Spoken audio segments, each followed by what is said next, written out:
Hi. எல்லாருக்கும் வணக்கம். How to talk to anyone அத பத்தின சீரியஸ் பார்த்துட்டு இருக்கோம். இன்னைக்கு எபிசோட் நம்பர் 7.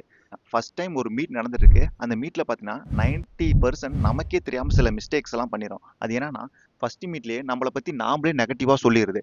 அதாவது நான் ஒரு ஸ்டார்ட் அப் கம்பெனி ஆரம்பிச்சேன்பா. பட் ஆனா அது ஃபுல் ஃப்ளாப். இழுத்து மூடியாச்சு. அதுக்கப்புறம் 8 மாசம் பார்த்தீங்கன்னா ஒர்க்கே இல்லாம சுத்திட்டு இருந்தேன். வாழ்க்கை பார்த்தீங்கன்னா ரொம்ப மெஸ்ஸியா வேஸ்ட்டா போயிட்டு இருக்கு. இப்படி நான் சொன்னேன்னா ஆப்போசிட்ல இருக்க பெர்சன் என்ன நினைப்பாங்க? இவன் சொல்ற மாதிரியே வாழ்க்கை ரொம்ப கேவலமா தான் போயிட்டு இருக்கா, அல்லது இன்னும் என்னென்ன வச்சிருக்கானோ சொல்றதுக்கு இவனே இவன் மேல இவ்வளோ கான்ஃபிடென்ட் இல்லாம இருக்கான், அப்போ இவனை நாம எப்படி நம்புறது, இந்த மாதிரி யோசிப்பாங்க.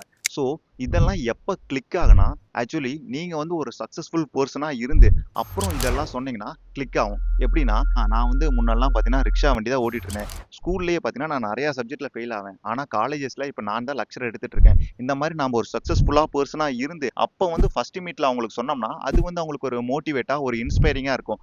அதுவே நம்ம சக்சஸ்ஃபுல் பர்சனா இல்லாம ஒரு நார்மல் பர்சனா இருந்து சொன்னோம்னா எல்லாமே பேக் ஃபயர் ஆயிரும். பூமராங் மாதிரி வந்து திருப்பி நம்மள தான் அடிக்கும்.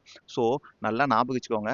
ஃபர்ஸ்ட் மீட்லயே உங்களை பத்தின வீக்னஸையும் உங்களை பத்தி நெகட்டிவா நீங்களே சொல்லாதீங்க. ஏன்னா ஆப்போசிட்ல இருக்க பர்சனுக்கு நம்மளை பத்தி ஃபுல் ஸ்டோரி எதுவுமே தெரியாது. நாம என்னென்ன சொல்றோமோ அதுதான் உங்களுக்கு ஃபர்ஸ்ட் நோட்டா போய் சேரும்.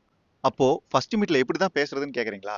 உங்களோட ஸ்ட்ரென்த்தை பத்தி சொல்லுங்க. 2வது கான்ஃபிடென்ட்டா பேசுங்க. அதுக்குன்னு உங்களை பத்தி நீங்களே பெருமையா பேசணும்னு அவசியம் இல்ல. 3வது ஜென்யூனா பேசுங்க.